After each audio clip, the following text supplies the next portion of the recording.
Hi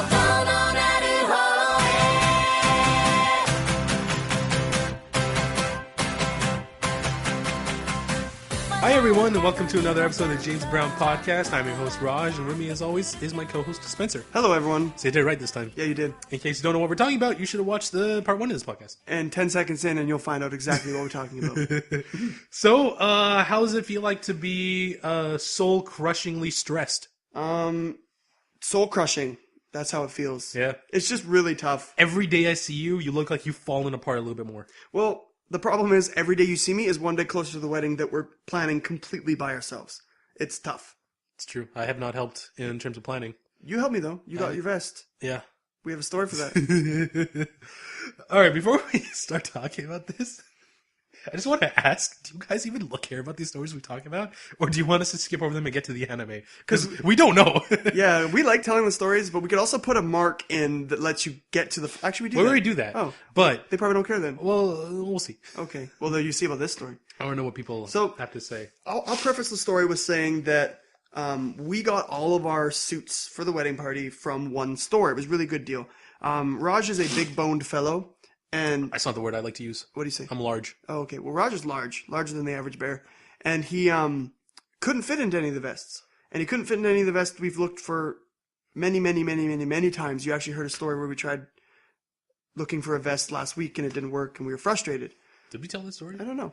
Anyway, so we go to Big and Tall because we knew that we had found the right pants. Now I'm going to let you take over this story. So, I need to preface this by saying that I hate shopping so much. I hate shopping with my girlfriend. I hate shopping with family. I hate shopping with friends. I just hate shopping. You have a girlfriend? The only time I don't hate it is when I'm alone, because then I'm efficient and I can get in and out as fast as possible. That's what your girlfriend said.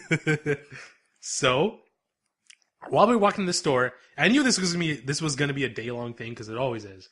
And I was thinking, what can I do to make this entertaining for myself? I'm sweating already. So we get in the store, and there's this nice lady. She's probably like mid-40s-ish, closing on her 50s.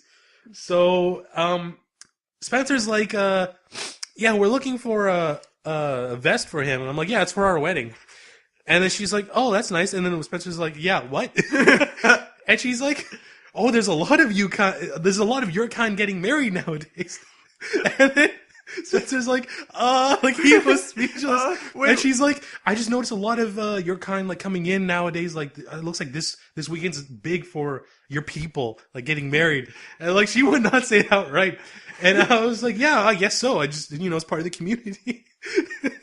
And I was sitting there uncomfortable now, and Roger's like, oh, we found these pants, can I get changed? Poof, he leaves. He leaves me alone with this woman who now thinks that I am homosexual. And I am not. I am getting married to my fiancée who is a woman. But he just left, laughing, into the change room. The whole time, I was struggling so much to keep a straight face.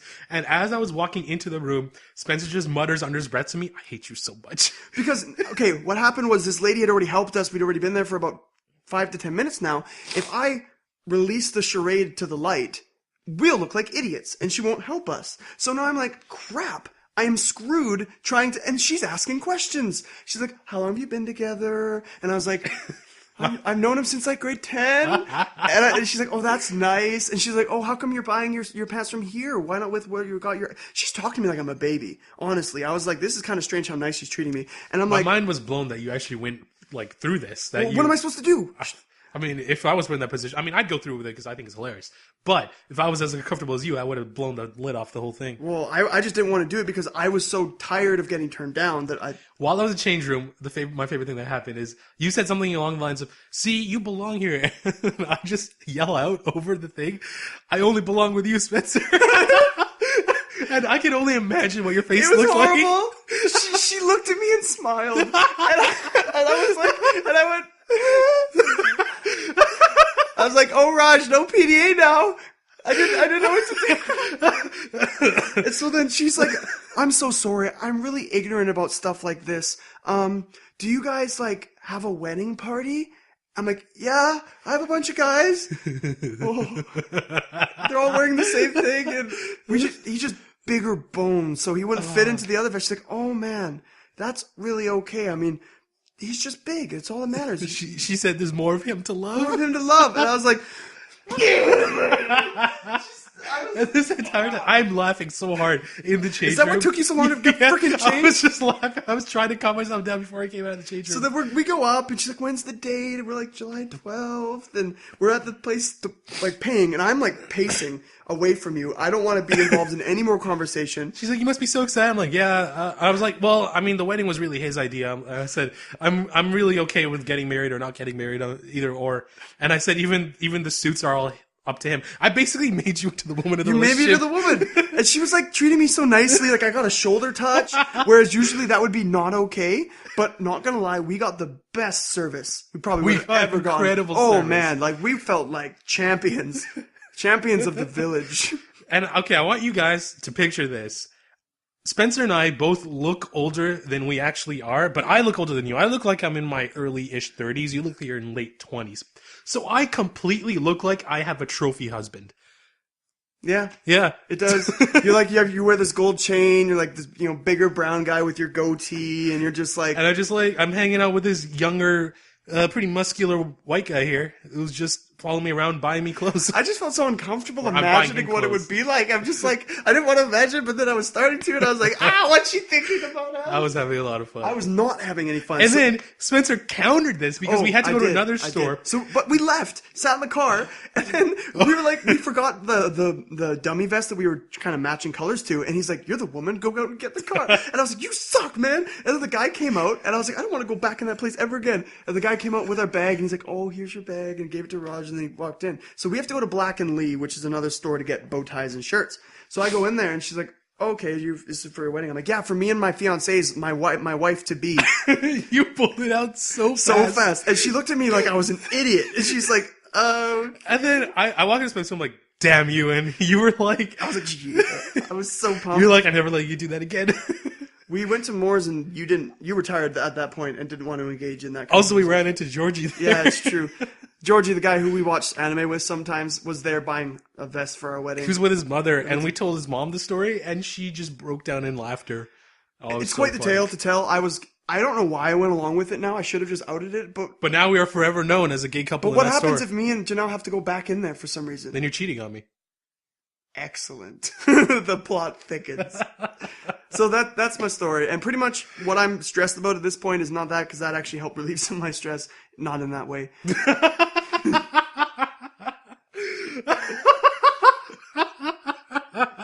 Shoot.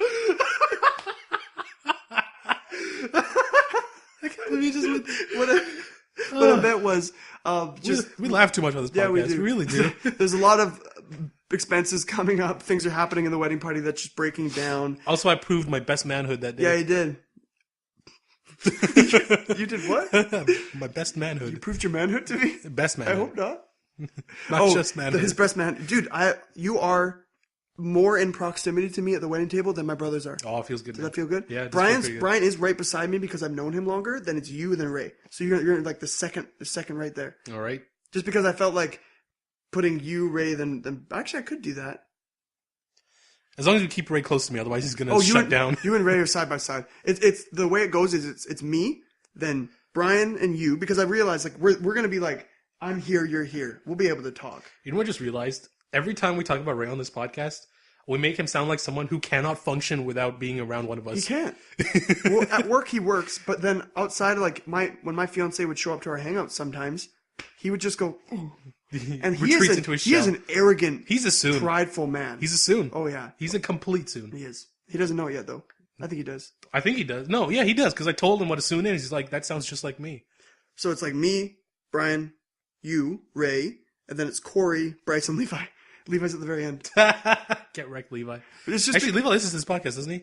I think so. Get wrecked, Levi. It's not because I don't like them, but it's because I grouped people based on who they talk to. And I thought you and Brian would be able to talk a lot more than, like, if I put you at the end, obviously, and I don't want to leave you guys alone. And Corey and Bryce and Levi can talk about hunting and stuff and whatever. Brian and I have some stuff in common. The sucky thing is, somebody has to be at the end. Right. That's the worst part about weddings. Somebody has to be in the back, somebody has to be at the end, and it's not always personal, and it wasn't at all on this end. Yeah. At all. It was so awkward.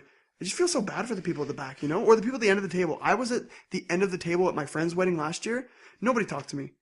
It sucked. It's because I didn't know the guy beside me. But Levi knows Bryson and Corey, so it should be okay. So wedding talk aside, this has been a really eventful week. I mean, there's that whole shopping story that we just did. We had E3, which was fantastic. And you just destroyed everybody's Twitter feeds and Facebook walls. I got so many angry tweets. I did from all my friends. Like, you haven't used Twitter in a year, and then now my feed is just spammed with your E3 thoughts. And I was like, look, the one time I use Twitter is your E3, and then never again. This is how it is. And then yesterday, I actually went to the autocross. Yeah, I heard about that. I saw that picture of you in the helmet. I had to laugh. It was a little funny. Was it the right size? No, it was small. The helmet took so much effort. I didn't know helmets come in different sizes. So I was like, this doesn't fit. So I just forced it on. And I was in pain, but I suffered through it. And I got a decent time for what I consider for myself. Funny thing, I got first run, I got 90 seconds. Pretty goddamn slow. And then second run, I got 74 seconds. And I brought that down to 70 seconds. And I was like that was my consistent speed. And so I was trying to beat it. But every time I tried to beat it, I would get a DNF because I would miss things. DNF is a did not finish. Oh, okay. So your your run is invalid. Okay. So I DNF'd 3 times in a row in the same spot.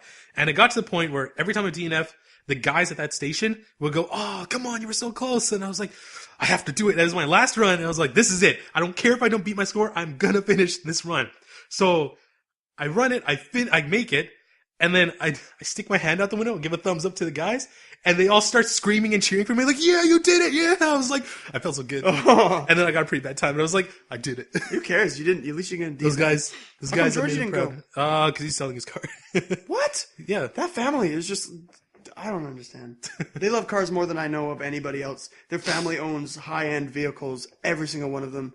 They own 2 of them are just sitting in the driveway. Well, one of them's going to get sold, that's why. Well, yeah.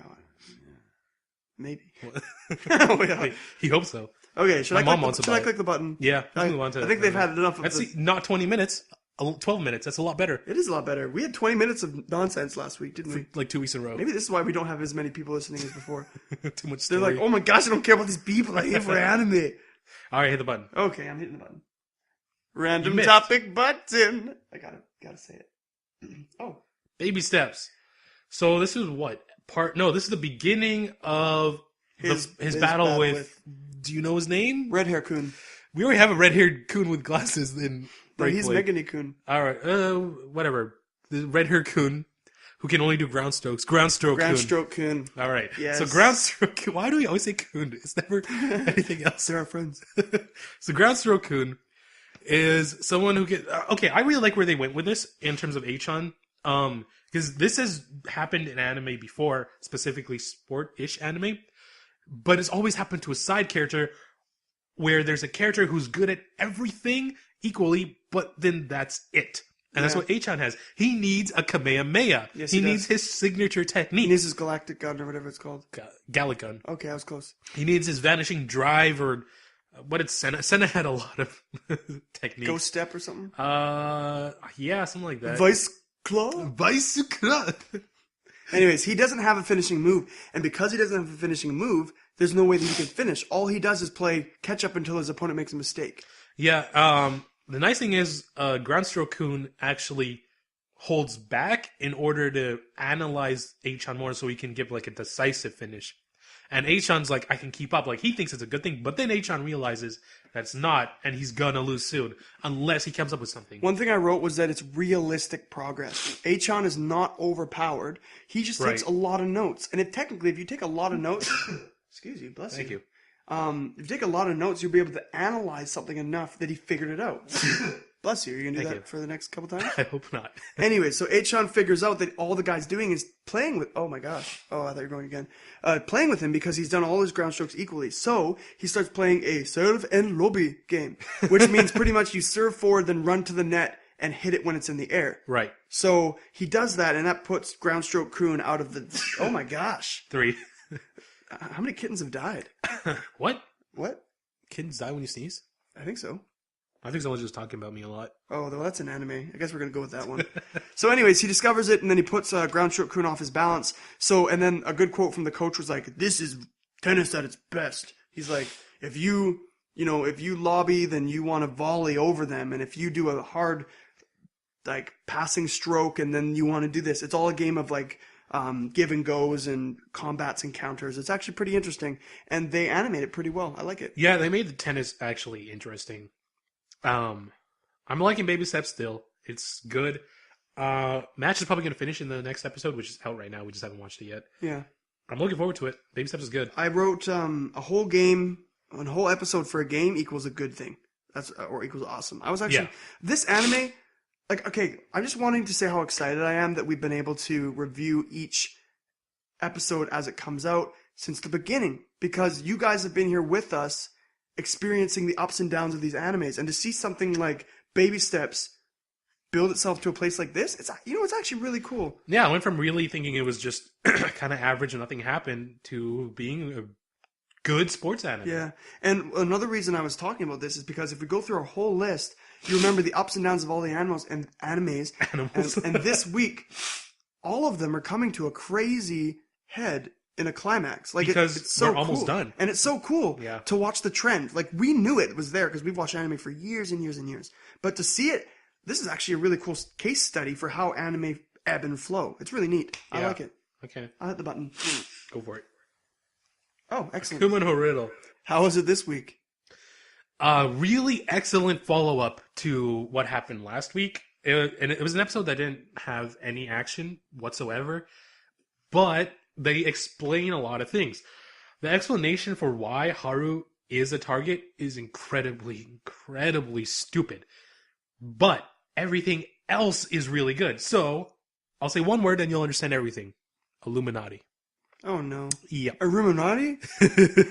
Basically, the entire assassination is a test for her. If she lives and passes, she becomes the next primer or queen bee or Haru? Yeah, or leader of the Illuminati. She has a power. Are you serious? Whoa, this is legit Illuminati? Yeah. Oh I'm my completely serious here. Are you serious? Yeah. That kind of sets some undertones in a different way that I don't like. It's lame. But Haru, they say, has a power where she can charm people into protecting her or going easy on her. She can manipulate people is what they're saying, and she can do it both subconsciously and willingly, and the power gets stronger if she's in danger. So the test is if her power will come to fruition when she's being targeted by 12 people to kill her. And she's like, no, I can't do this. I don't have any such power. I just want to live my life normally. She runs away. And Tokaku is freaking out because she's thinking to herself, and she's like, why did I protect Haru in the first place? Why did I want to? I can't think of a reason. She was manipulated then. She's saying, she goes to Haru and says, you didn't need to, Haru's like, I didn't tell 12 assassins to go easy on me. She's like, no, you just told one to protect you. That's all you needed. And Haru's like, no, I just didn't want to be enemies with you. And she's like, prove to me that you didn't manipulate me. And Haru's like, I can't do that. And Tokaku's like, then there's no proof that I did this on my own will. Oh, that sucks. And Tokaku's having a complete breakdown here because she doesn't know if anything she's been doing has been of her own will or she's just being used again. So the entire episode is twofold. Haru freaking out over this whole thing, and Tokaku also freaking out. So, because Haru does not want to be the new queen bee. She just doesn't want to. The lady, the chairwoman who's running this whole thing is Haru's relative, also from the same clan. And her name, really subtle, her name is Yuri. Yeah, subtle. So, really? Yeah. Oh. Basically, the Observer, Neo. I finally learned her name. It only took me 11 episodes. I learned the Observer's Neo? name. Yeah, Neo. Oh, okay. She's my favorite character just because the way she talks is really cute. She takes Haru downstairs, down this huge elevator, which is a giant grave site. And she says, this is a grave site for everyone who's given up their life for this clan. And so Haru finds her the tombstone of her family. And she kneels to it and says something really interesting, or sweet anyway. She says, mom, has her mom's name, her brother's name, and her brother's names and her dad's name. And she says, did you, because her mom shielded her when she was getting stabbed. And she said, did you protect me because you love me, or did I force you to protect me with my power? And even Haru's kind of messed up here too. And Tokaku comes down, and the queen bee, Chairman Yuri says, because Tokaku wins, she can have whatever she wants. Tokaku doesn't want anything because she doesn't know anything anymore. She also asks her boss, the guy who always gives her riddles, what's my purpose here? And he's like, every riddle I've ever given you doesn't have an answer. And if there actually is an answer, it's going to come from you. So he's basically telling her, you do what you want to do. I'm not going to tell you anything. So she comes downstairs to Haru with a giant goddamn sword. I'm like, why is she holding a sword? And she says, whether or not you manipulated me, you gave me a purpose in life, and like you taught me like the value in life, or something like that. She says, and for that reason, I'm very grateful for having met you. And then she says, and for that reason, I have to do this. And she throws a letter at her, and it's an assassination notice. And she draws her sword, and she's like, "I'm gonna kill you." What? Yeah, And that's where it ends? yeah, that's where it ends. Oh, jeez. It took me like 3 days to figure out kind of why she would do this. If she tries to kill Haru and fails, it means Haru did manipulate her. But if she kills Haru and succeeds, it means she did of her own will. That's stupid. That's like those things where they used to like test witches by tying them to a bunch of stones and throwing them in the river. Yeah. If they sank and died, they were human. If they floated, they were witches. Oh, None of them floated. I absolutely agree. But if I think in terms of Tokaku's mind, it makes sense. In her mind, she thought she was finally making progress in the world, and she was having some development, she was breaking away from all her old ties, and she was becoming more of a person, and now that could have all been fake. Everything she'd gone through was because of somebody else, and she didn't do it of her own volition. That's the problem with something like that, where it's like hypnosis or something. It always adds that element where in a classic movie, you turn that corner and there's some sort of issue, and then it gets resolved and it's the end. So we are at the end of this anime. We're at the point where we've had crazy action, and then there's that one twist, like in every romantic comedy, where the truth comes out or something, and the main character feels, betrayed. This is good, though. It is. I really enjoyed this episode. Minus the Illuminati crap, this was a really good episode. Her sword that she brought looks almost identical to Nenikiri Maru from Nurarion. It's the sword he uses. Oh, okay. That long one? Yeah, it looks so similar. With like the white and like the... Yeah. Okay. It's pretty cool. I doubt she'll actually kill Haru, but I really hope she does. I think she'll get really close. If she kills Haru... What the heck will this anime even mean if she kills Haru? If she kills Haru, then this anime will have shot up my list to being really, really good. It's really good now, but like, it's predictable that she won't kill Haru, because this anime so far has been pretty predictable. I'm assuming she's going to go right up to the point of death and then stop. I don't want that to happen. It will. Lame. I really hope it doesn't happen. No anime takes ballsy moves like that anymore, man. We'll see. Okay. I mean, there was a Titan. Did Titan make a ballsy move like that? It kills all its main characters. Yeah, it did, actually. you didn't believe anybody was going to live in Stupid Titan. Thomas. Oh, Thomas. He's the only one who deserved to die. Poor Thomas. Actually, no, Marco. I hate Marco a lot more. Marco? Yeah. His death was sad, though, when they found him. Ugh. He didn't even get a death scene. No, he didn't. He was just kind of like, wait, Marco's not here anymore? I had to... Ding, ding. I literally did not notice who Marco is until my third viewing of that anime. He's that really hollow-eyed looking guy. He's the guy who was way too happy to be in that world. He's way too optimistic. That's why he deserved to die. Death flag. Good. Screw you, Marco. Random topic button. Hakyuu. Oh, yeah, guess what? We dropped it. Yep, bye. Random topic button. We should talk about this a little. So I posted on Twitter a little conversation that we had saying, you telling me to drop Hakyuu, but I didn't show the word Hakyuu. And so people were like, please don't let it be Hakyuu. They're like, no, not Hakyuu. People really care about this anime. We don't. Okay, the issue was it was just so slow. It's beautiful, but it got really redundant. And I know, just like Baby Steps, it would pick up, but Baby Steps picked up. Hakyuu did not pick up. The slowest sports anime I've ever seen before Hakyuu was Ace of Diamond, which took up to episode 8 to actually get interesting. This is still not interesting. Come on. I mean, to be fair, we haven't watched 2 weeks worth. They've had one game in like 10 episodes. Yeah, it's really difficult. Plus, honestly, I don't know what you can... Like, it's not even a full game. It was a half game. Baseball is really dynamic because it's a really open field. There's lots of different characters. Okay, tennis is dynamic because it's 1 versus 1. Really dynamic in that sense. Volleyball, I just don't see how they're going to get superpowers or anything that I don't know. I don't like Hinata. He's too much of a lame character that's been done 100 times, and he's been done better. And there's too many speeches. Yeah. Enough with your drama. I want some action. It's a sports series, not a sports drama. Maybe it is a sports drama. Then we picked the wrong series to pick up. One of the biggest things is that maybe we might watch it sporadically. When it finishes, I might give it another chance. But we're chance. never going to talk about it again on the podcast. Just because, our podcasts are reaching 2 hours every week, which is an issue. We'll talk about it when we get to the end of the season and give like an overall review of things that we covered. But, I mean, for now, it's dropped. Goodbye. Bye, Hakyuu. Join the ranks of Makaku City actors and One Week Friends. Rest in death. Rest in pepperonis. Rest in pepperonis. Yeah. So, Valkyrie in the Darkness. Sounds tasty. Okay. So, do you remember Nanami? I talked about Nanami last week.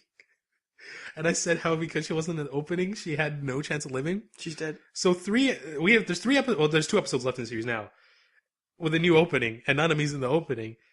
And the new opening. Why would you give a new opening? First of all, this opening is complete garbage because it's Screamo, and I hate Screamo. Sorry if you like Screamo, you're wrong. Your opinion is false. This actually okay. In the autocross yesterday, Pass and I were talking about something, and his opinion was different from mine. And he's like, "Well, this is this." I'm like, "How does it feel living every day knowing you're wrong?" How do you even say something to that? How do you even say that to somebody and feel okay about yourself? I've known him for a long time. Oh, jeez. Anyway, he didn't take too nicely to that. No, I don't think he would. So Blow his Russian fuse. So there's new opening, terrible, but Nanami's in the opening, and I was like, I don't buy it. She's still gonna die. They spend the first 10 minutes of the anime talking about how much they all like Nanami and how they'll save her and how if she dies, they'll all be really sad. And then Nanami's like, you know what? I'm okay if I die. As soon as she says that, pop, she's dead. The thing pops and she starts melting, and then everybody starts crying. They're like, no, like we were actually gonna try. They kept talking about trying to save her and never actually did anything. And then she finally died. And then, like, as she's dying, why in the world would they make a new opening? she does something. I don't know. It's stupid. She does something interesting where she wipes the memories of everybody in the room except for Ryota. Of course. Because Freaking stupid. because he has a... Oh, so she can't because it's a stupid thing. No, it's because she didn't want them to be sad about her death. Because it's kind of nice. they said we'll always think about you if we don't save you. When they were like talking about saving her, and they said if we let you die, we'll never forgive ourselves. So she wiped their memories, and Ryota.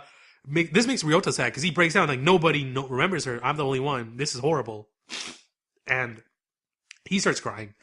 And then the ghost of Nanami shows up next to him. What the? And she's like, by the way, I inserted all of my memories into your brain. It took a lot of like space, but because you're a genius or some bullcrap like that, you can handle it. And okay, I actually like this because this reminded me of Hikaru no Go, where Sai lived in Hikaru's brain. I really like that when there's like a ghost-like character that only the main character can see, because I don't see that happening too often. And I really like the idea of Nanami criticizing everything this prick does because he's so lame. But then the ghost disappears like instantly. She's like, she makes him feel better. She's like, I'll always kind of sort of be with you. My memories will be with you. See ya. And then she disappears. And I was like, come on! Wasted opportunity. The rest of the episode was complete garbage and nothing happened. But, so the ending, at the end of the episode. You're not going to describe something super sexual that makes you uncomfortable. No. That was really uncomfortable. I'm pretty sure something sexual happened, but I don't Actually, you know what? remember it. Think about it. You make my life uncomfortable sometimes. That's what you do. I gotta entertain myself somehow, don't I? Oh. So, the big bad guy, at the end, he's like, let's use the Valkyrie to kill the other witches. And they're like, the Valkyrie's impossible to control. We're not gonna let you do that. He's like, I already let her go. Like, she's already in the city. Okay, peace. And they're like, they're like, she's worth more than your life. And he's like, yeah, whatever. And he leaves. And then he's like, but don't worry. I sent 7 witches all with defensive magic to like cover her. So then it cuts to the Valkyrie. And she's like, she's, typical pretty girl in like this one, she looks like she's wearing a rag. And she's like, oh, the wind is so pretty. Like the day's so nice. First time in years I've been outside. And she turns to the other witch and she's like, do you guys like the wind too? And they're all like in the messy, bloody pulp on the ground. She's like, oh yeah, I already killed you all. And then she's like, say ya.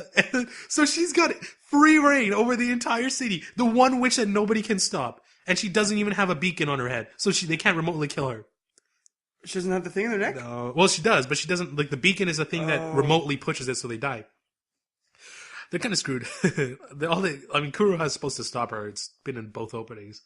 But I'm actually really excited. What is Kuroha's power again? Basically telekinesis.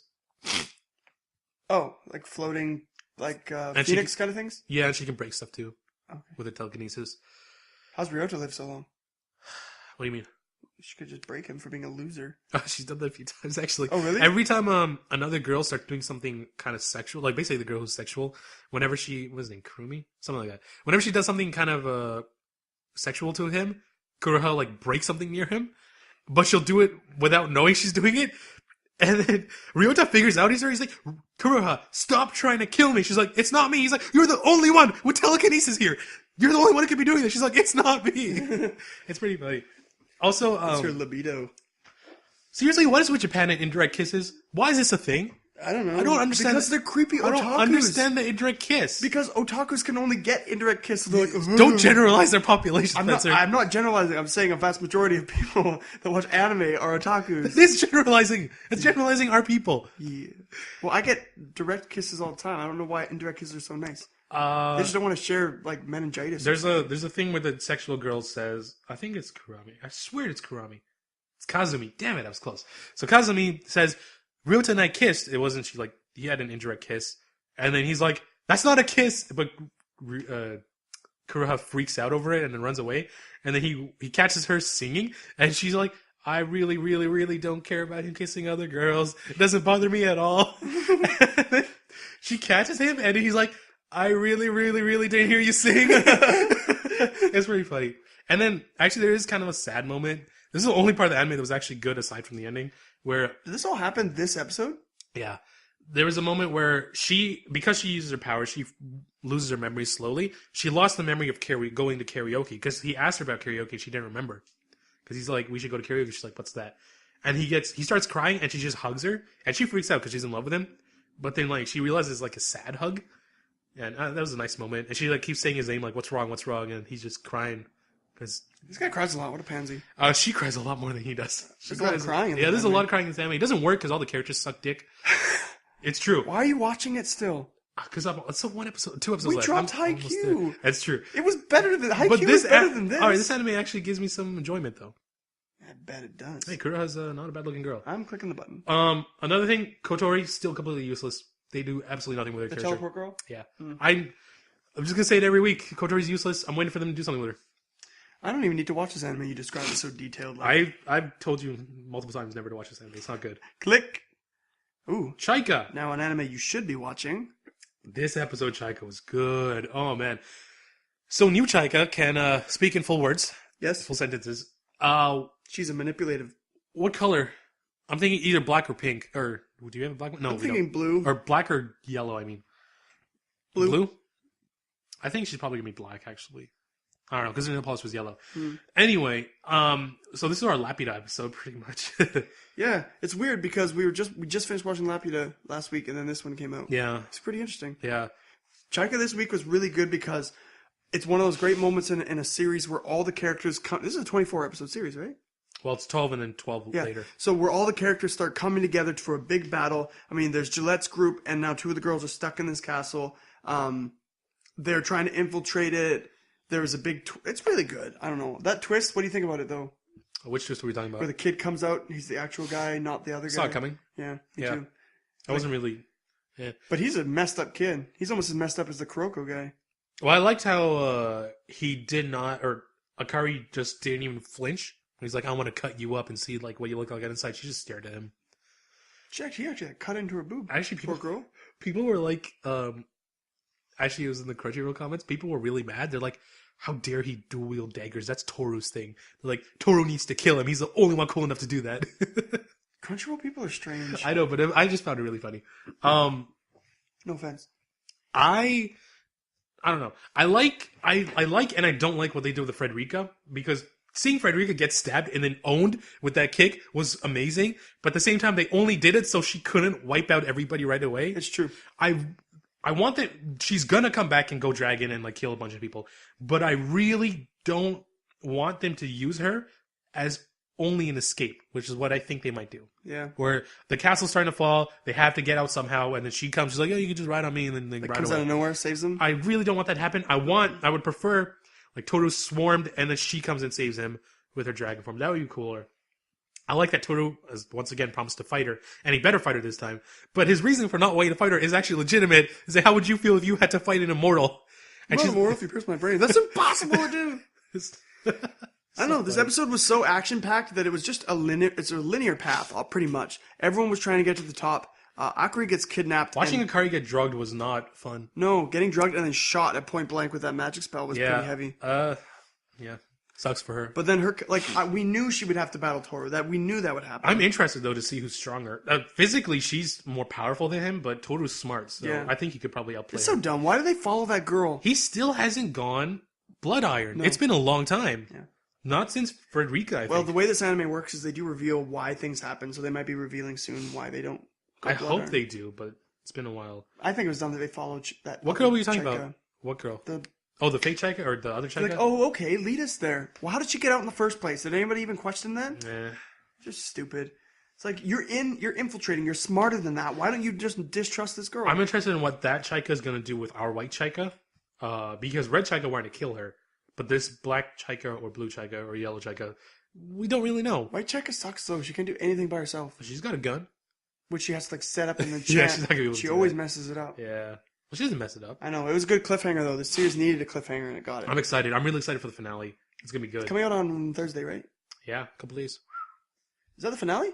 There's probably one more episode after it. Holy cow, I can't believe we're reaching this I don't know point. if it's 12 or 13. I think it's 12. So it's probably 2 more episodes in. Wow. I'm always going to remember this season as the season of anime that I watched just before I got married. It's weird. It's all ending the same time as my single life. Feels heavy, man. Okay. I'm clicking the button now. Oh, speaking of another cliffhanger. Nanana's buried treasure. So, this episode was kind of hard to swallow. You know, a little, left me a little breathless. I was really hoping you weren't going to do that. That's so gross. Those puns hurt. Okay, pretty much. Puns of damage. What happened? Pretty much, you go. They finally made it to the dungeon. They go in. The spiky. Of course, like they can easily get through. I don't know. I like that they didn't spend too much time on the actual clearing it. That was not really interesting. The entire thing wasn't very interesting. I like that they finally. It's been a while since they've done this. That they brought back the Tensai Jugo romance. Yeah, it's been a while. Felt like that was dying. You know. It felt good to bring it back because I want him to end up with her more than anybody else.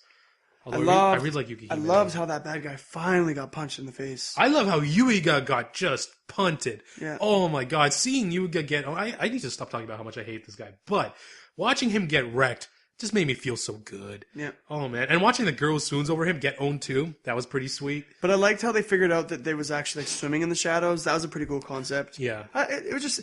That fight was actually really good. It was really well done. It. Yeah. And then what the biggest cliffhanger was at the ending, he has that ring that I think does whatever he says. It's kind of like the wishing staff, but it's a little more potent. So he says one of your lungs is going to collapse, and then, oh, I can't even imagine how that must feel. Probably really painful. Probably leave him breathless. Yeah, I already did that joke, man. Come on. Come with your own. So, whoa, I didn't know Heen was here. Watch the other podcast if you don't understand that reference. Yeah, this was just a good episode. Cliffhanger was, cliffhanger-y. I really want to see next week. I love how we just get, like, when we both watch an anime, we don't spend, 10 minutes talking about it because we've both seen it. So all we do is talk about the highlights. But then when you're talking about Valkyrie or I'm talking about Kawai, those always go really long because we feel the need to tell the other person about what happened in the anime. Maybe we should just not do that. I mean, I'd be okay with never talking about Kawhi again. I've been here never about Valkyrie again. We should make a deal. So anyways, Nanana was good. The reason that we're not talking about it much is because it was very linear. One thing I don't like about this episode, and the last episode I think did it too, where it cuts back to Nanana and whatever game she's playing relates to whatever the situation is. It's kind of a joke. It's kind of lame. But it's a joke thing. But still lame. Yeah. The joke can be lame. Ooh, that's a big boss. Do it once, that's fine. Yeah. And then you do it again, it's... Nanana, I mean, granted she doesn't have much to do. She's basically... 1, comedic relief, and 2... Plot advancer, and 3, kind of a sexual object for Jugo. Yeah. That's about it. And for us. Yeah, I guess. I do like how she scared him, though. That was pretty cute. That was about it, though. Nothing really happened until they actually got to the thing. What about with that Tora guy? Kagetora? Kagetora and the Daru? The way that he's...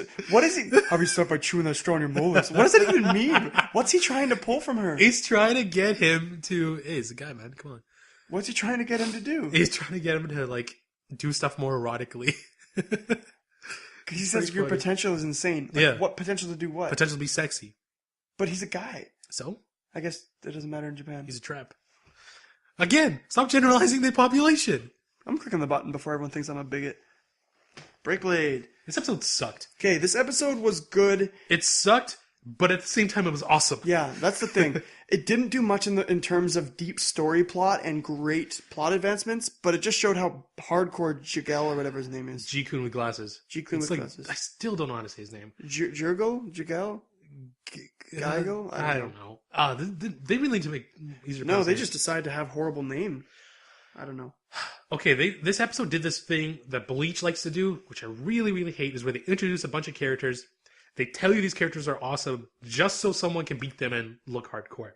Bleach does it slightly better and yet at the same time worse, where the new characters will beat up someone who you already know is strong just so someone else can come and beat them up so you know they're stronger. They literally just did that with Kenpachi, where he got his ass kicked by like 5 different girls and Ichigo came in and he whooped them. Yeah.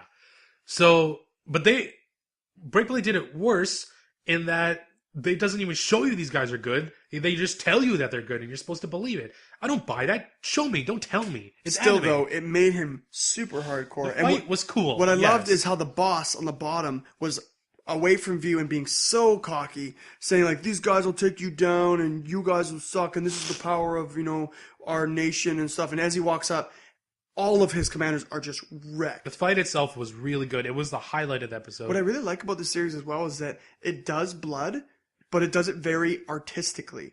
Like, it doesn't just show a dead person lying there. It's like, it does a quick flash to, like, someone's head exploded and then that's it. Was this the episode where they had the flash of Sigyn with the ass shot? Yeah. Okay. That was unnecessary. Thank you. It was completely unnecessary. It was unnecessary. I still enjoyed it. The only reason that her and that Cleo girl exist is for that reason. Those two are literally sexual objects. I said this before. Cleo has become nothing but sexual objects. Same with Sigyn. I mean, Zess isn't even interested in saving her. But, well, he can't. I'm worried that the dark-skinned girl, I don't remember her name, is going to become one too. Especially now that she lost her golem. I'm pretty worried. I do like that another one of their members got killed. I was really hoping that cool. Scissorhands girl was going to get killed. Yeah, he died, hey? That was pretty... But it was a really honorable fight. I totally thought he was going to live. He says, make it quick, and the guy says, okay. I had a huge issue because both those character designs look exactly the same. And they kept flashing between them, and I was like, huh? Wait, who's he talking to? Wait, that guy's a Scar. Oh, okay. And then one of them died. I didn't know what was going on. I felt really dumb, but whatever. I don't like how Hoder... I still don't want to say his name. I don't like how Hoder is, like, super obsessed with Ryguard, and he's like, I want you to save Ryguard no matter what. Look, Ryguard is one dude. Granted, he's piloting probably the best mech you have, and he's the only one who could do it, but the fact that he's willing to put everybody else in danger for Ryguard is a good thing. It means they're really good friends, and I don't think he was that. I think he got really, really mad because he actually gave his army a job to protect Ryguard's brother, and they totally screwed that up. Or maybe not. Who knows? Yeah, he's probably still alive. Would it be really messed up if this pulled a Gurren Lagann and Ryguard just gets owned and then Ryguard's brother shows up? Yeah. And then he's like, I'm the new main character. That would be... Well, it could go that way. I doubt it will, but it'd be cool. People who watch the movies probably know already, but whatever. Don't spoil. Don't spoil. The action is so good in this series, though. Yeah, but that was it. Everything else was pretty mediocre this week. The whole... Like, I've been saying this, linear. The whole episode was in one scene. Except when it flipped over to Hodder or whatever. I did like the reveal that his mech can charge up just enough, for like a minute, and he can probably do it for 2 minutes or stuff. So he can end the charge early if he needs to. Yeah. What I do like, though, is finally G-Kun said what everybody was thinking. G-Kun glasses. What? That Ryguard and Sigyn are hot for each other, and it's so painfully obvious. Sigyn more so than Ryguard. Right, I think Ryguard's there too. I think there's But he's so much more focused on the war right now. Yeah, and everything.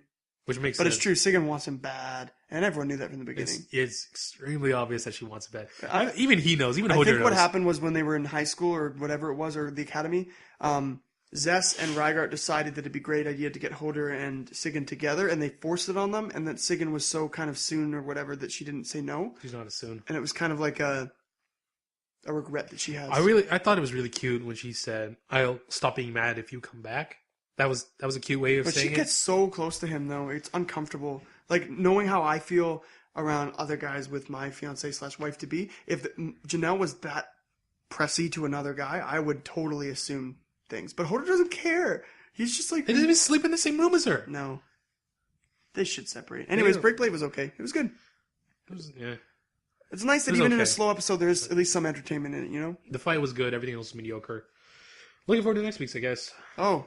Speaking of mediocre. Yeah, speaking of mediocre. Irregular Magic High School. The Irregular Magic High School is so regular, we were saying, that it just hurts. This episode was so bloody painful that I actually wanted to assume Raj had watched it, skim through so I could get a couple of plot points just so I didn't have to waste my What's time. funny is that despite how mediocre this anime is, I still really, really like it. And I don't know why. I don't know what it is about this anime, but I really look forward to it every week. You know why? Because it's filling in your need for the cute girls thing.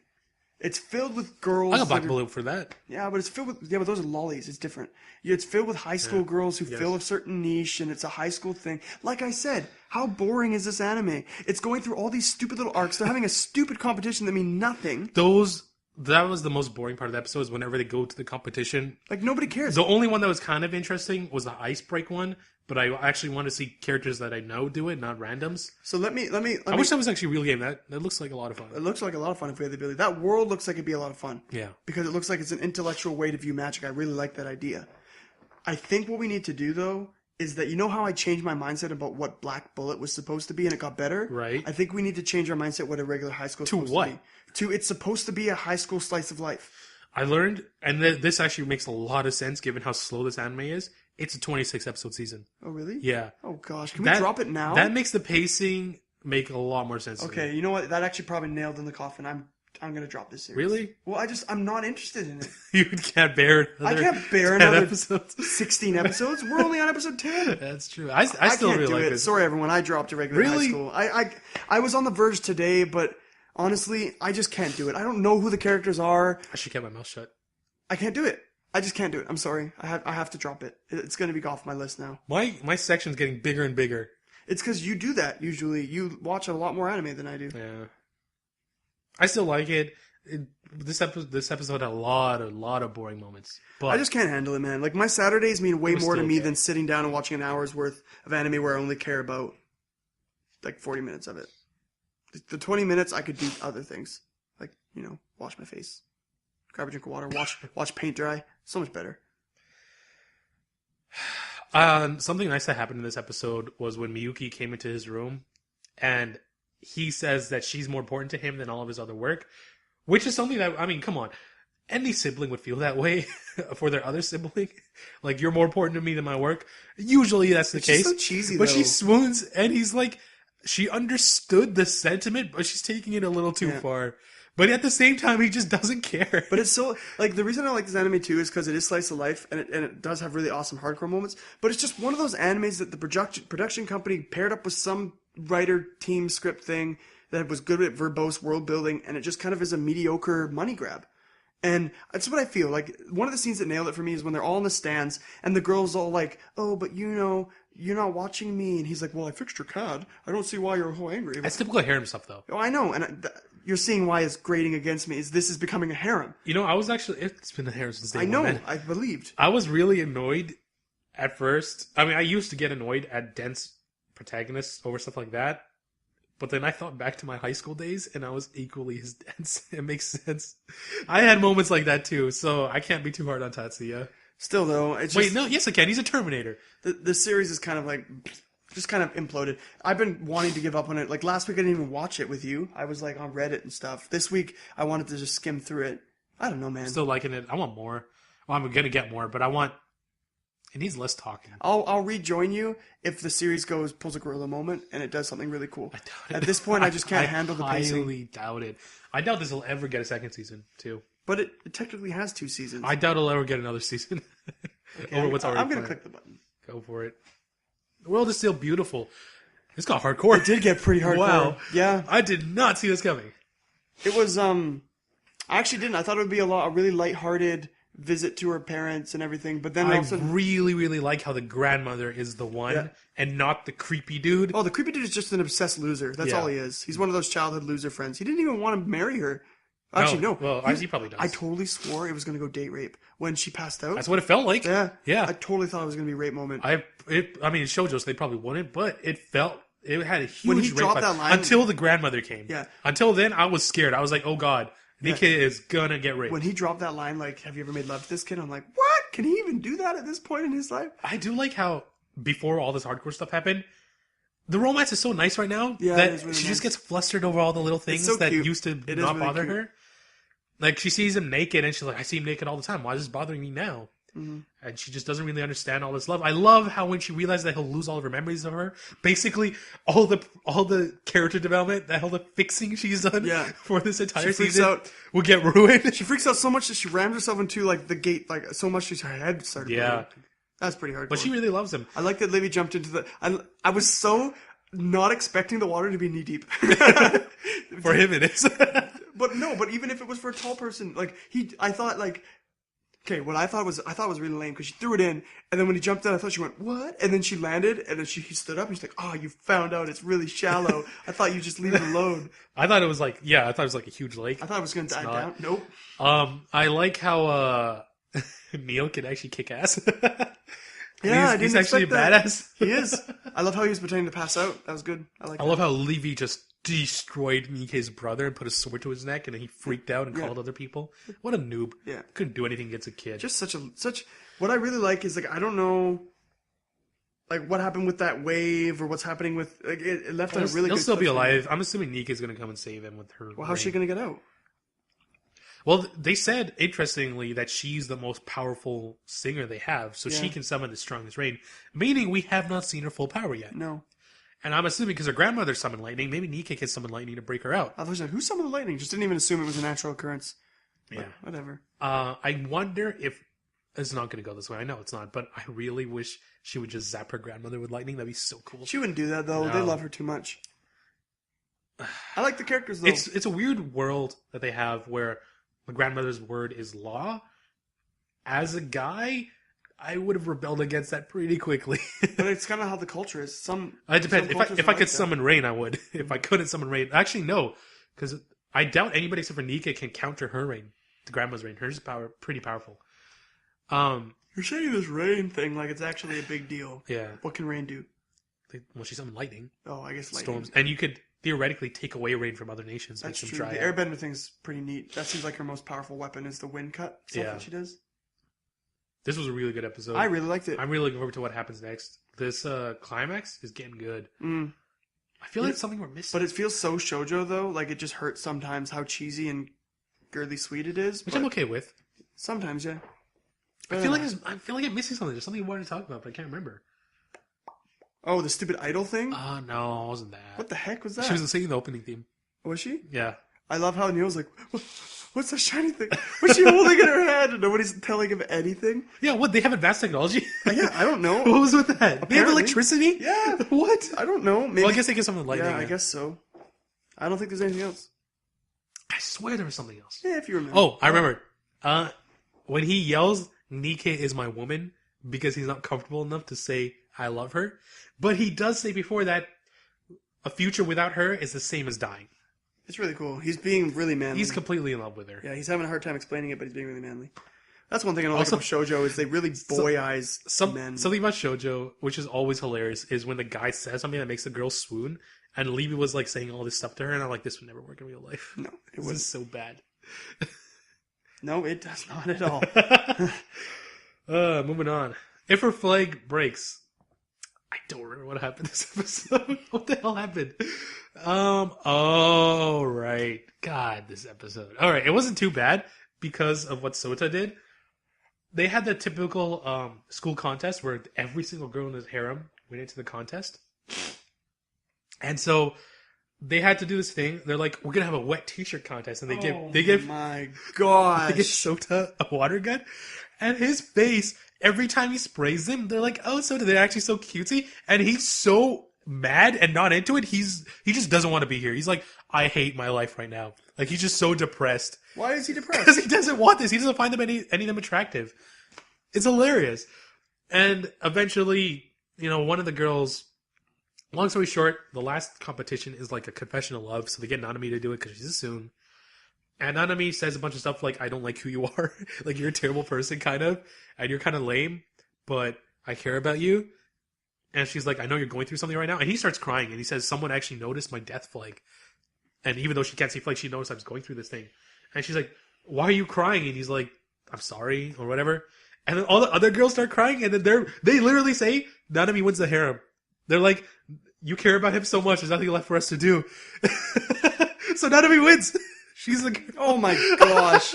Can we just go to the next anime? Like, Oh my god, I did it for flag brace. That was pretty funny. oh, I'm so glad I dropped this episode too. They actually had this moment where, you know, those times you have with your friends where you laugh for no reason, and then you all just kind of break out with laughter. Oh yeah, They did that in we have all the anime, time. and it was kind of awkward, but at the same time, they captured it perfectly because for an outsider looking in who wasn't part of that, that would be awkward. Mm-hmm. So, I don't know, it just captured that kind of friendship perfectly. I really liked it. I'm glad that the little sister and the queen did not have much interaction because they're annoying as all hell. They had little bits of character development all over the place. It was much better than last week, significantly better. But everything's coming to a head. His flag is getting bigger and bigger. He's like at his limit at this point. He's pretty close to dying. So climax is coming up. I really hope they don't go too heavy-handed with the climax and go a little bit more of the comedy because that's when the series really shines. Overall, decent harem. It's just had a few missteps. Mm-hmm. Yeah. It's just totally not my thing. It's squeaky clean. Even with a wet t-shirt contest, you see nothing. Oh, really? Nothing. You see nothing. I'm actually impressed with that. But still, the story just doesn't sound like something I want to use my time on. Maybe I'll have lots of time on the honeymoon. I don't know. Probably not. I doubt it. I feel sorry for Nell if you did. Black Bullet. So this episode is the episode where Rintaro's harem expanded exponentially and then crumbled onto itself. And it was, you know what? I didn't even expect it, but everybody expected it except me because I'm not very good at reading on those death flags and stuff. Huge death flags. As soon as they said, we accept you, and I was like, that's it. You're all dead. Yeah, the whole first half of the anime was all about making... It was really sweet, though. It was really sweet. I really like his relationship with all the girls.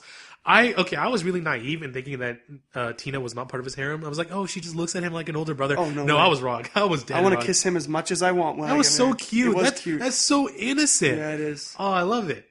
That they kill monsters for a living, and yet their idea of marriage is just kissing him. That's just the anime being stupid sometimes, though. It's just adorable. But I'm done believing this anime even tries to be realistic, so it's okay.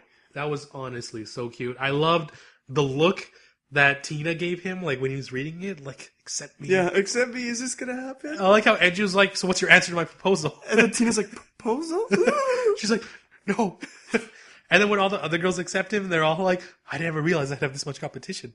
And then they all jump on him, and when they're at the monument park thing, and, oh, are we gonna be okay? It's like, oh, gosh. It was cute. It was a death flag. But holy It crap, was cute. the way they died sucks. Oh, yeah. It really That's did. really bad. It was rough, That's man. really rough. They don't even show it, but it's rough. They pretty much just bombed all of them. They just... Rentaro's reaction to having to go to every single girl and identify her, oh, man. Yeah. I can only imagine the pain. And then he went tries to through. tell them the name, and the guy's like, names don't matter, it doesn't matter, whatever. And Yeah. that sucked. Yeah. It was just a really sucky episode. It was so And then the monolith collapsing was sad. really cool. I'm glad it happened early. Yeah. Well, we're at the climax, so. The plot needs to be advanced. I like how... Actually, I don't like the phone call to Kisara. I thought that was kind of lame. I like how we didn't want Enju to look at the classmates. Yeah, that seemed realistic. That was so rough. The only thing that really And then did... Enju's look, when he comes back, she looks so dead. Yeah, but it was so stupid how But quickly then she recovered. the way she bounced back was really dumb. It was really stupid. It was really stupid. Unless maybe it's built into Enju's character that she can fight for her friends like Ike. Nah.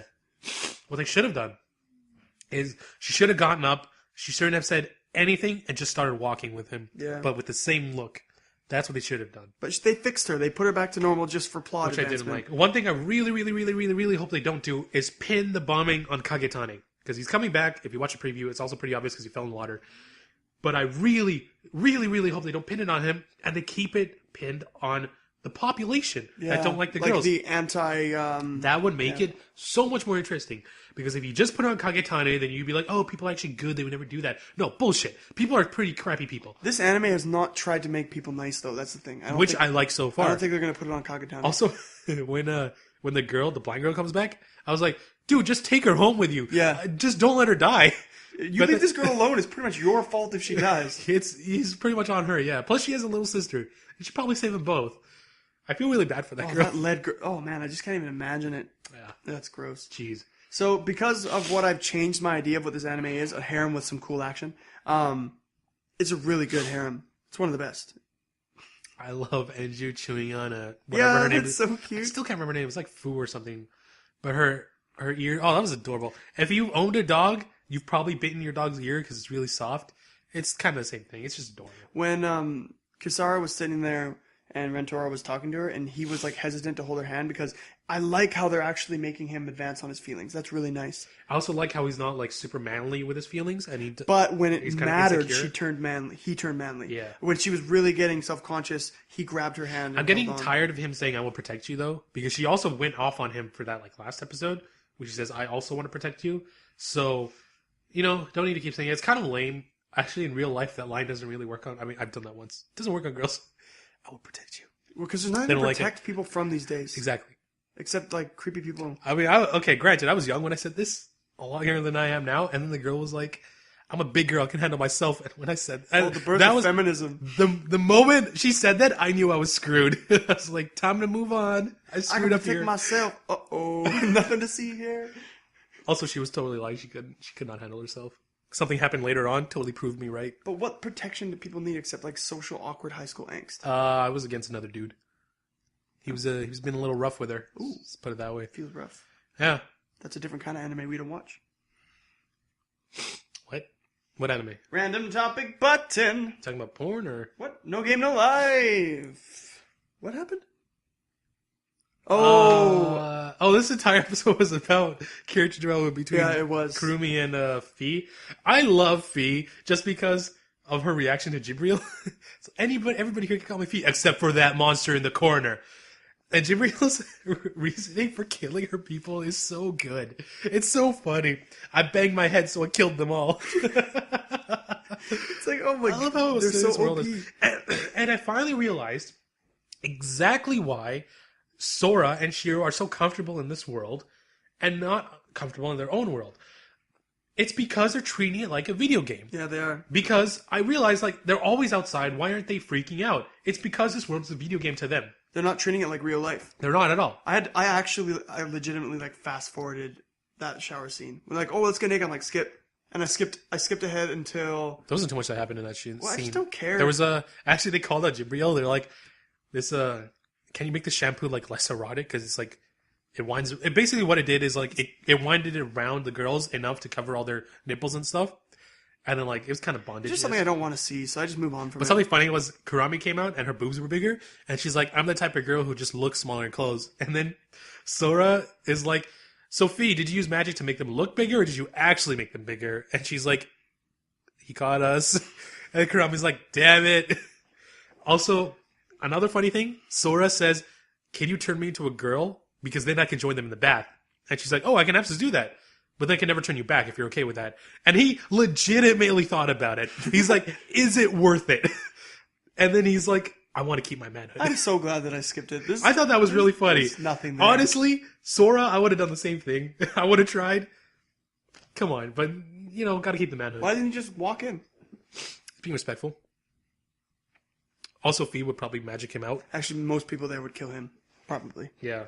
So, yeah, No Game in Life was pretty much character building. And then it ended when they arrived in Tokyo. I like that they showed the Fox girl is like the queen fox, and she's completely controlling Izuna. Yeah. And Izuna's scared. Izuna. And that one thing that Sora says, the last thing, when is the last time you've enjoyed a game? That is hardcore.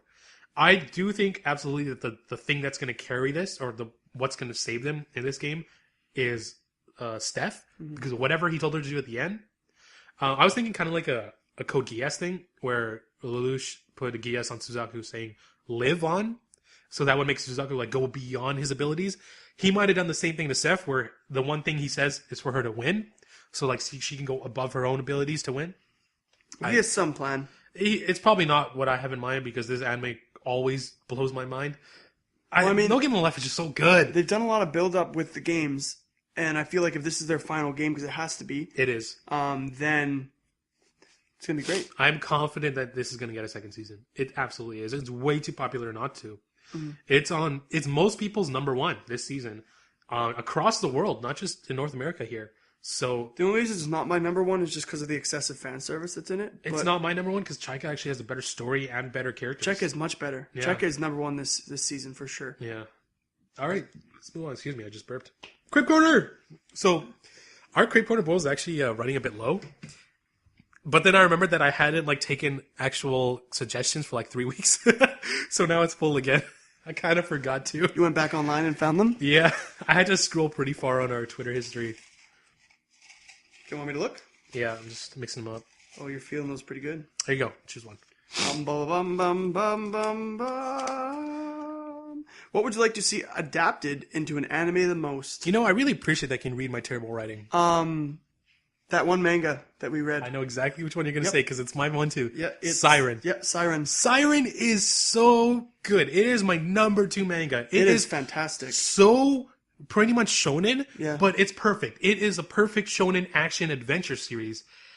And it never got adapted to an anime. Even the manga got canceled at the end. It did finish. It did finish. But the finish was rushed. It was very rushed. But at the same, it had such good battles. It was so deep, creative too. powers, creative world.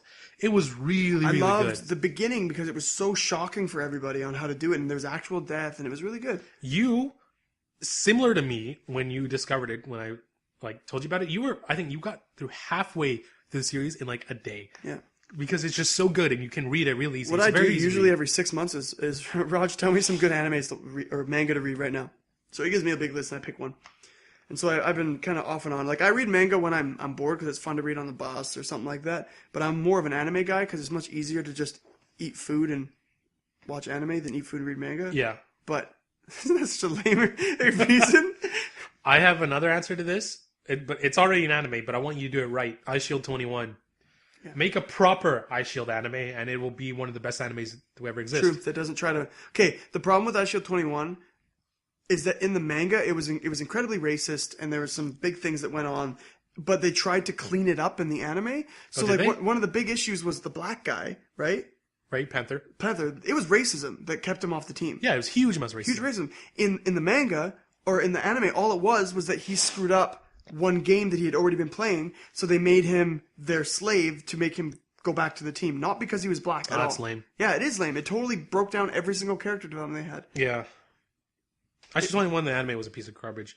So I would really like to see that made properly. Probably never going to happen. And but even more so than that, I'd love to see Siren made into an anime. Siren was just so good. You want to do another one? P-S-Y-R-E-N, in case you wanted to read it. Yeah, P-S-Y. Like Psy. Here Psychic. you go. Take another one. What character type, do you relate to the most and why? I don't know. This is a hard one. What the heck? I guess it'd be easier to choose a character rather than character type. A shoujo male protagonist. You were not nearly as girly as the shoujo male protagonist. Oh, really? Yeah. Thank you. I feel like I actually am. You're not. Well, I'm not one of those dull knucklehead guys. I can actually relate to Jill on a romantic level, and I do romantic things. Like, I'm pretty romantic cheesy, so that's why I was saying that way. I have no idea what I relate to. I can't think of anything. I wanted to say like the programmer type, but they make him way too unrealistically smart. If I was to that doesn't exist. If I was to label you as a character, yeah, the main character of Steins Gate, I would Hintaro? say, yeah. I am not a mad scientist. No, you're not. But the thing is, you have cool. you have an incredible active imagination. That's true. That when we first started like having a friendship together was very intense. Like your ability to create stories and talk about anime and all this other stuff and other things that we're not going to mention on the podcast led me to believe that you had a crazier lifestyle that led me to have more adventures, kind of thing. So that's why I feel like you're kind of like him. Okay, so I am a mad scientist that saved the world from CERN. Crazy with a purpose. Crazy with a purpose. I like that. All right, I'm going to trust your verdict. Well, you didn't like my verdict. What do you think I would be? You would be the quintessential shonen sidekick. Just because you have so much personality, but you do everything in the sidelines. I can see that. Yeah, I don't like taking charge enough to be the main character, but I could totally be like a what's the name of the major side character of Clannad? Oh, Sunohara? Yeah, I could be a Sunohara. Just a goofball. I could do that. No, I see that. Thanks, man. I think we should have said that. What we think each other is, because you can't really judge yourself very well. All right. Okay, I watched this one today. Ping Pong I watched this morning, and I actually forgot how excited I was for this episode, because a lot of it's being revealed about a hero that came up. Apparently Peko told Smile that he would be his hero, and Kazuma's been waiting for hero too because Kazuma wins everything, and the game has become boring for him. And he always wins, and it's redundant, and there's so much pressure by his family that he's just getting so overwhelmed. And Peko, Peko was losing 2-0, then he came back, and he has match point now. And it's all the while they're battling. Why I love this anime so much is because the visual indicators of what's actually going on goes way beyond them just playing ping pong. But even the animation of the ping pong is incredible, and they don't miss a beat. So it was really good. I don't really have much to talk about. Like, it was super deep. Like, Hwang's still there watching. Smile believes in Peko. Kazuma's Kazuma's smiling now while he's playing because... So is he enjoying himself? And everyone's like, Peko is so crazy, offbeat, because it looks like he's a player who has the utmost enjoyment of ping pong. Isn't he still dying or whatever? Breaking himself? His knee? Yeah. Yeah. He kind of... One of the things was like he has so much fun that he forgets about his injuries. So he's going crazy. Makes sense. And then he does these crazy jump hits. It's really fun. It was a fun watch, and it's nice to see Kazuma actually getting some help because he looked like he really needed it. So I don't know, it was good. Sounds a lot like you said this before though. Kind of what Kuroko does is whenever he beats somebody that used to be part of the Generation Miracles, he breaks them down. But this is a lot more complicated than that. Like, it's not as easy as Kuroko was. You know, Kuroko won a game. Oh, they got changed. Like, it just kind of happened. Kuroko just has to beat them. Yeah, ping pong is a lot more difficult than that, which I really like. And I like that all the characters are returning from, like, they would be there, then they would leave, then they would come back to the series. It's really nice. Speaking of Kuroko, I think the best episode that we're going to get next season, without a doubt, will be Kisei versus crap, I forgot his name. Kagami. Yeah. I don't know what Akashi can do. I'm assuming it's awesome. But I don't think it's going to be as awesome as Kisei, because Kisei is going to be Aomine 2.0 at this point. Yeah. So I'm really And excited. he can copy everything. Except for Kuroko. Even Vice Claw. Unless he can. Maybe he can copy Kuroko now. It's He tough probably, to he copy probably Vice can. Claw, though. Are you sure Murasaki Barachi did it pretty Yeah, he quickly? did. What was It his was stupid so jump? plugged. His stupid jump. Which jump? The stupid thunder jump or whatever. Oh, he did. Thor's hammer? Thor's hammer? Yeah. He jumped in a straight line and everything spun around him like he was No, spinning. he would spin. It was stupid. He would do a 360 and the tornado would appear in front of him. Or around him. It was so cool. It was not. It was way cooler than Hiroto or whatever his name is. What was it? Tatsuya. The perfect fakes. Oh, I'm so perfect. People just expect me to be there. Oh, It's so lame. But they did make it cool at the very end where it looked like he was making after images. Yeah. I'm going to hit the button. He was a really lame character in general. Oh, this is me again. Okay, so you spelled that wrong. That's kawaii like cute. It's actually kawaii without the I. Like without the second So I. it's Kawa. Kawaii. I don't know how to explain it. Whatever. Okay, I took some notes. So in this episode, the cuteness between Ritsu and Usa is still there. It's back and forth. Ritsu's super shy and awkward and socially awkward, and the anime always mentions it. It's so funny. All the characters are so self-aware. I love their interaction with each other. At the beginning, they always have this little clip with Usa, and he's like waiting around, sweating in the heat in his like getup because Ritsu likes it so much, reading, and Mayumi and Shiro are just sitting there watching him. And then at the end, just before the credits, like, Ritsu left like 3 hours ago, right? And he's like, why didn't you tell me? And then it cuts to the sequence. It's pretty funny. In this episode, the cafe that he's working at, he really wants to quit because he hates all the crazy people that work there. But all of a sudden, the manager installed bookcases and asked Ritsu to help donate a bunch of old books because new ones will look bad. So Ritsu helps deliver the books. And she's reading there, which is nice for Usa. But then the girl who came back, the blonde girl who thinks she can see ghosts. The blonde girl comes back and apologizes to Usa. Oh, that's nice of her. Yeah, and says she's really sorry about it. And Usa, being Usa, says, you know what, it's really okay. I didn't take much hard feelings. But inside he's like, I really did take a lot of hard feelings, but it's not worth me kind of being mopey about it. So she comes in. Just forgiving her is the right thing to do. And then Mayumi and Sayaka are like, why the heck did you forgive her so quickly or whatever? And it's so funny because she comes in and says, hi, Usa. And Mayumi and Sayaka go, like, flare up. And Ritsu, like, for the first time in her life, reacts when reading a book. She goes, like she kind of, like, does a little twitch, like her ears perk. Why'd they flare up? Because she has a misconception that this girl likes Usa now.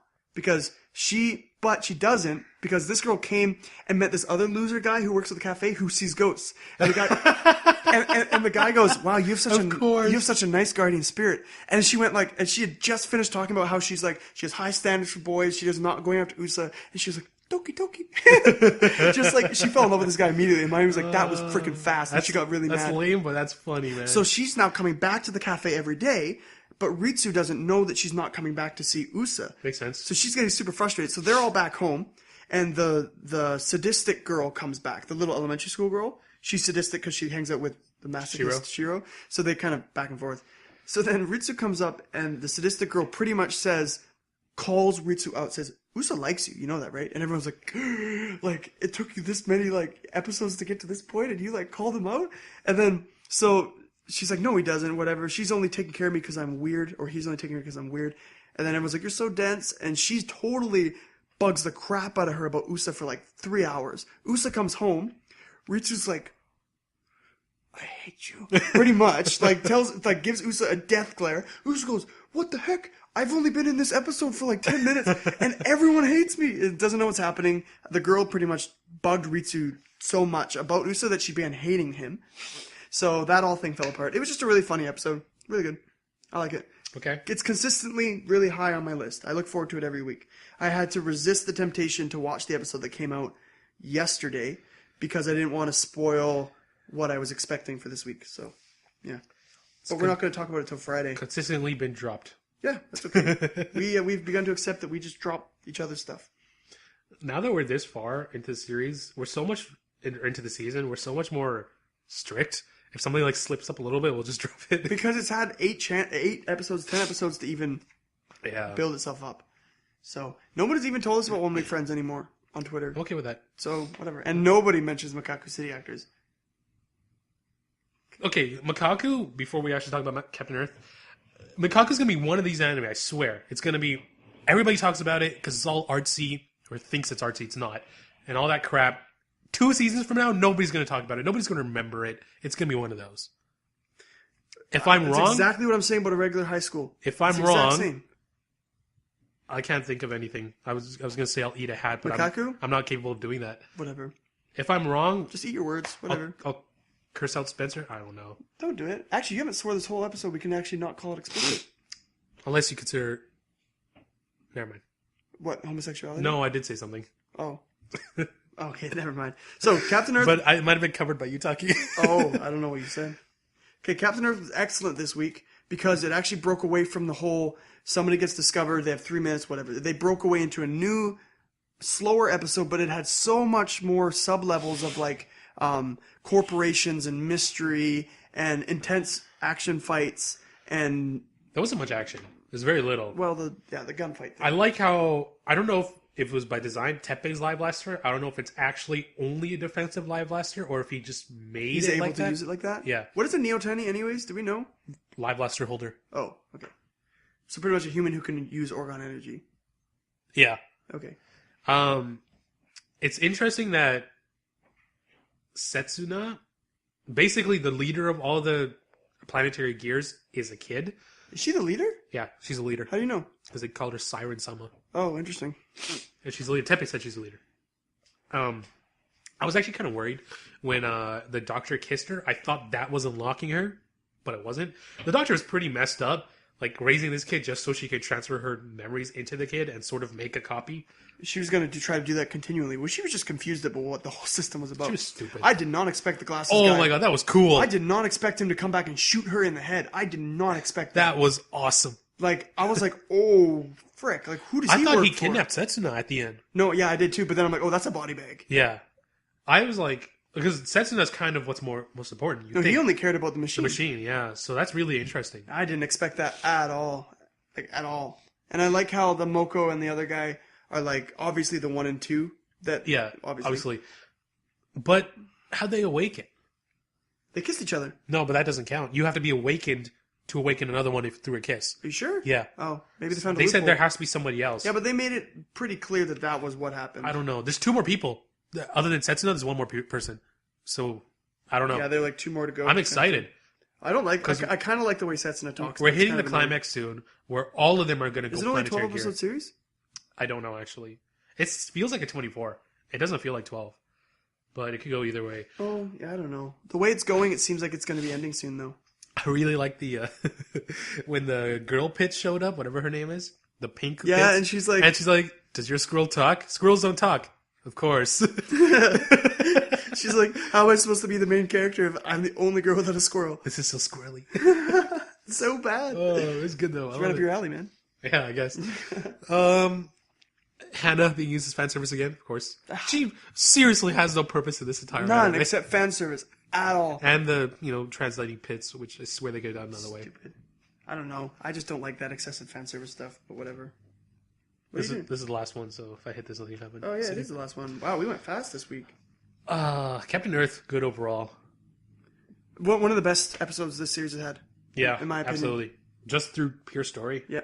Because really everything's coming to a head. Everything's beginning to get explained. What I didn't like, the one thing I didn't like about this episode is when they're having the detective conversation, the glasses girl and the bartender. Yeah. All of a sudden it cuts to the guy with Puck, and he goes, I took over after you, Puck. And I was like, okay? Like, why are you so blatantly giving a story when it had nothing to do with character? It was so weird. I didn't notice that because I'm going to be honest, Puck and that entire side plot is kind of boring. So every time he shows up, I kind of tab out and go somewhere else and wait for him to go away. Well, Puck's going to be like, oh no, Puck, you were manipulating us. And oh no, you're working with the designer children. Meh. Yeah. That's the only part of the story. It's kind of not very good. I'm excited about the Dark Side of the Moon, though. What happens there? Because I love how they use that. Like, the Dark Side of the Moon has this crazy thing because we never see it. It's kind of cool. Yeah, it's really interesting. I'm waiting for the double gatai. Waiting for the two mechs to combine. It'll happen. It's gonna be this so series cool. Has done it every it's gonna time. be so cool. So this week was interesting because all the anime this week are kind of coming to a head. We dropped one, Hakyuu. I dropped another one. Hey, you dropped two. Irregular at Magic High School. Just honestly, if not only because I don't have the time to watch everything with all the wedding stuff, but I'm also disinterested. So the only other one that I'm keeping up with that is disinteresting me is what was it? I can't remember. Something disinterested me. Valkyrie. That's what it was. Why don't you just drop it? Because I'm almost done. It's like one episode left. There's no point in not keeping up with it. But and the episode's already out. So there's 1 or 2 episodes left. I might as well finish it. I might get more Kuroha fan service, which I'm okay with. Anime gives me what I want most of the time. I don't like it when nothing happens. And that was all of last week. You seem so disinterested when you recap some of your anime that you're covering by yourself.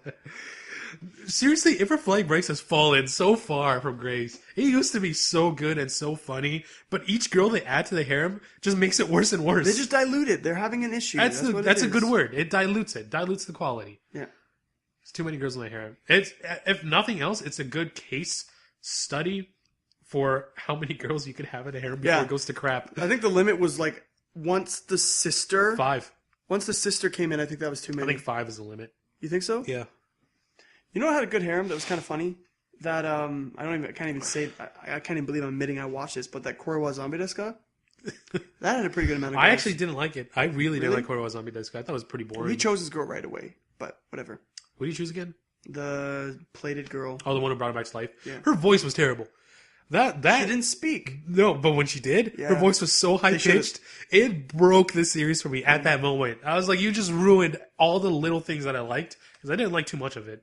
I didn't like the harem. I actually didn't like any of the girls. And then they ruined the one girl who was kind of charming because she didn't talk. Oh yeah. So that was this week in anime. Did you watch season 2 for that? Which one? I dropped it within the first. It got so confusing. I never bothered. I have a list of anime called Anime to Give a Second Chance. It's not on that list. The list isn't all that big too because I don't want to. What anime do you want to give a second chance to? Infinite Stratos season 2. I dropped it after the first episode. I'll give it another chance. I thought you complained that was just complete fan service. It wasn't that. Which I'm okay with complete fan service.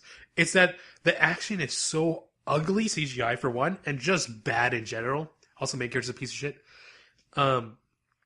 That's on the list. What's that other one? The one with the vampire and the girl's name was Himeragi. She had a spear. Something. I think it had blood in the title. Strike the Blood. That's what it was called. You told me not to even try. Don't. I got 8 episodes in. The reason I stopped watching that, there were 2 things. One, the main character is OP as all hell, but he doesn't use his powers. That pisses me off. 2, and he complains about it. He's like, he's literally the god of vampires, and he complains about it. Dude, screw you. You're the god of vampires. Do something. Whatever. 2, this is before I actually liked Soons, so the main girl is a Soon. Even though I like Soons now, she's still a really unlikable character, and she sucks dick. Or what about Sket Dance? You gonna try that? Well, that's not on a second chance list. That's on the to watch okay. list. I like Sket Dance. And the last one on that list is which is the one I'm gonna watch first. Kill la Kill. I've heard good things. You've heard good things, but it's just too fan servicey for me. We didn't like the first episode. Well, I didn't like it because her costume was so revealing. It was ridiculous. No, it wasn't. They didn't have any revealing outfits in the first episode. Well, I watched it to the revealing outfit. Okay, I probably didn't get that far. Do you know what the outfit looks like? Dude, I got really bored 10 minutes in. You're gonna get to the outfit and you're gonna be like, okay, this makes complete sense. Why Spencer dropped this? 10 minutes in, I was like, this anime is just the most boring thing that's trying to be Gurren Lagann, and it can't be Gurren Lagann. It's made by the same people. Yeah. Like I said, they're trying to capture the same thing they did twice, and they're The failing story is so miserably. bad. It's like a rushed mini Gurren Lagann. It was weird. But it's not mini, because it's like 24 episodes. I'm starving. I'm not.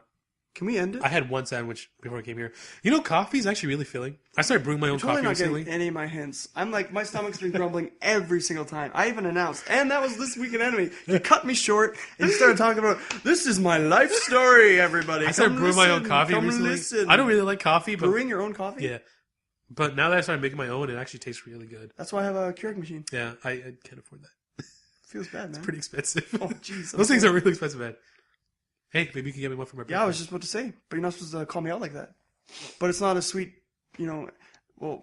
Oh, speaking of gifts, I ordered your wedding gift. There's two. It's two parts.